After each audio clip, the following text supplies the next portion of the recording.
મિત્રો આપણે જોયા છે ધોરણ 11 ગુજરાતી માધ્યમમાં ચેપ્ટર 9 ગુણોત્તર શ્રેણી એમાં ઉદાહરણ નંબર 20 બરાબર આપણને આપેલું છે ગુણોત્તર શ્રેણીનું પ્રથમ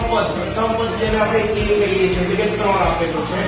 સામાન્ય ગુણોત્તર 2 આપેલો છે જેને આપણે r વડે દર્શાવીએ છીએ n 4 લખ્યા છે કેમ કે s4 એટલે કે 4 પદોનો સરવાળો શોધવાનો છે s4 બરાબર આપણે ફાઇન્ડ કરવાનું છે ફોર્મ્યુલા આપણી જોડે અહીંયા સરસ મજાનું છે Sn બરાબર a બ્રેકેટમાં r ની n ઘાત -1 ભાગ્યા r -1 સૌથી સરળ જે 2-3 માર્ક્સમાં પૂછાય એવું દાખલો છે તો 3 a ની જગ્યાએ 3 આપણે લખી દીધા છે r ની કિંમત આપેલી છે કે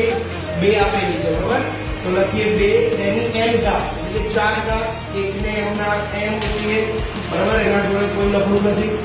r ની કિંમત ફરી આપણે આપેલી છે 2 - 1 4 3 2 ની 4 ઘાત 2 2 4 2 8 2 16 સૌથી સરળ બ્રેકેટમાં 16 - 1 છેદમાં 2 માંથી 1 જાય તો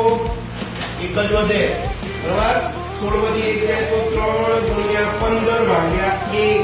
15 કરી 45 that જવાબ આપણો આવી ગયો છે Sn એટલે નીચે લખવાનું આમ